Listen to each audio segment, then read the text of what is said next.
আসসালামু আলাইকুম, কেমন আছেন সবাই? আশা করি সবাই ভালো আছেন। আজকে একটি নতুন ভিডিও আসলাম আব্দুল্লাহ অ্যাকোয়াফিস থেকে। আপনাদের সবাইকে স্বাগতম। আজকে আমি শেয়ার করব যে অনেক দিন পর আমার চ্যানেলে ভিডিও ছাড়া হয় না এবং আমার পেজেও ভিডিও ছাড়া হয় না। আজকে ভিডিওতে শেয়ার করব আমার খামারের অবস্থা এবং আপডেট, কি কি মাছ আছে, কি কি মাছ করছে এবং কি কি মাছ নেক্সটে করব, এবং খামারে এই বৃষ্টির ভিতর খামারের অবস্থা কি, কতগুলো হাউস করছি, কতগুলো হাউস করি নাই বা নেক্সটে করব। আজকের ভিডিওটি এগুলো বিষয় নিয়ে। অবশ্যই ভিডিওটি প্রথম থেকে শেষ পর্যন্ত দেখার অনুরোধ রইল। এখানে 7টি হাউস আছে, 1টি 2টি 3টি 4টি 5টি 6টি 7টি।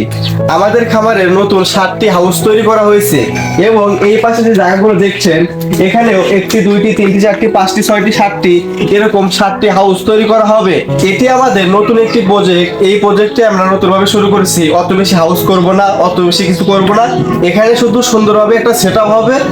সাইড দিয়ে যে টিনগুলো দেখতে পাচ্ছেন, এখানে একটা সময় গিয়ে ফুলের গাছ, মানে টপ টপ ফুলের গাছ লাগানো হবে এবং এই পাশে খুব শীঘ্রই বৃষ্টি হচ্ছে, নিচে কিন্তু সম্পূর্ণ কাদো। এই কারণে আমি হাউসের কাজটি এখনো চালু করতে পারছি না। চালু হলে ইনশাল্লাহ নেক্সট ভিডিও অবশ্যই আসবে। আর এখন আমাদের মাছের সাথে আপনাদেরকে পরিচয় করে দিই। বর্তমানে এই খামারে আমাদের কিন্তু খামার একটা না, আমাদের খামার কিন্তু 2-3টা। হ্যাঁ, এখন এই খামারে বর্তমানে কি কি মাছ আছে এই বিষয় নিয়ে একটু দেখাই। এখন একটি গ্লাস,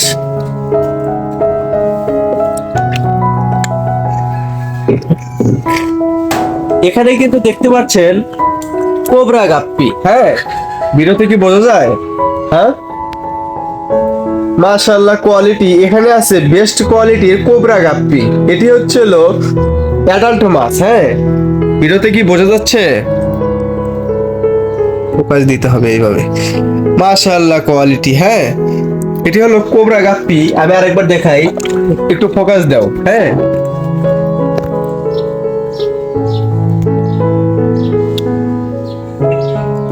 মাশাআল্লাহ অ্যাডাল্ট সাইজ, মোটামুটি সাইজও মাশাআল্লাহ সুস্থ মাছ।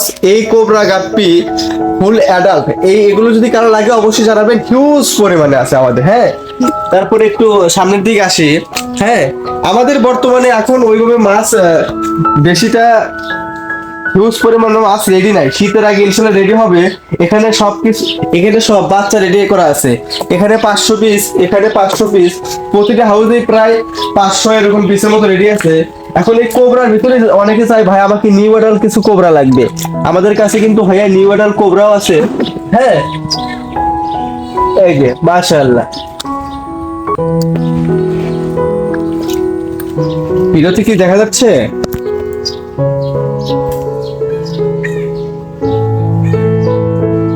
মাশাআল্লাহ, এগুলো মাত্র নিউ অ্যাডাল্ট। এগুলো আর কয়েকটা দিন পালতে হবে, তারপরে ইনশাআল্লাহ মার্কেট সাইজ চলে আসবে। হ্যাঁ, তারপরে এখানে আমরা মাছ বিট করাচ্ছি।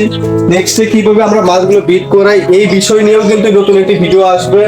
হ্যাঁ, আর অনেকে আমার চ্যানেলের সাথে যারা আগে থেকে জড়িত তারা কিন্তু জানেন যে আমি প্রথমে 1টি 2টি 3টি 4টি 5টি এই পাঁচটি হাউস দিয়ে কিন্তু আমার খামারটি আমি শুরু করেছিলাম। হ্যাঁ, এই 5টি হাউস দিয়ে আমি খামার শুরু করেছিলাম। এখানেও কিছু কোবরা আছে, তারপরে এখানে কিছু রেড টেল প্ল্যাটিনাম 11 টিয়ার এবং 24K গোল্ডের বাচ্চা আছে। যেমন হ্যাঁ, এগুলোর কালার কোয়ালিটি কেমন আসছে দেখতে পাচ্ছেন। এটা বয়স কিন্তু মেবি 20-25 দিন। হ্যাঁ, মোটামুটি কিছুটা কালার চলে আসছে। হ্যাঁ, এটা হলো রেড টেল প্ল্যাটিনাম 11 টিয়ারের বেবি।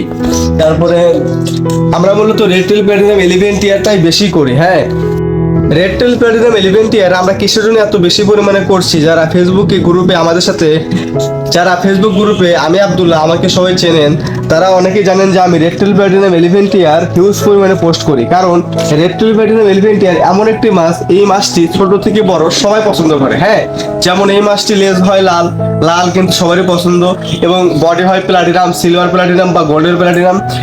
তারপরে এর কানটি হয় বিশাল বড়, হাতির মতো কান। হ্যাঁ, সব মিলে এই মাছটিকে অনেক সুন্দর দেখা যায়। হ্যাঁ, এই জন্য রেড টেল প্ল্যাটিনাম 11 টিয়ার আমরা করতেছি। আজকের ভিডিওটি এই পর্যন্তই। যে ভিডিওটি নেক্সটে কি কি কি বিষয় নিয়ে ভিডিও আসবে সেটা বলে রাখি। এই হাউস কিভাবে তৈরি করলাম, তারপরে হাউস তৈরি করার কিছু প্রসেস আছে, এই প্রসেস কিভাবে করলাম, তারপরে উপরের নেট কিভাবে পারলাম, কাগজ কিভাবে পারলাম, তারপরে বাঁশ দিয়ে কিভাবে সেট আপ করলাম, তারপরে এই যে এদিকে কি বলে অক্সিজেন লাইন, এই লাইন কিভাবে টানলাম, অনেকে অনেক কিছু জিজ্ঞাসা করে। তারপরে এই যে পাইপ লাইন, হাউসের পাইপ লাইন কিভাবে করলাম।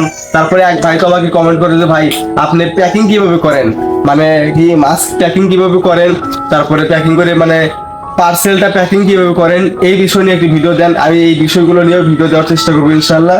সবাই দোয়া করবেন, আর ভিডিওটি যদি বিন্দু পরিমাণ ভালো লাগে থাকে অবশ্যই ভিডিওতে লাইক করে চ্যানেলকে সাবস্ক্রাইব করে নোটিফিকেশনটি অন করে রাখবেন। ধন্যবাদ।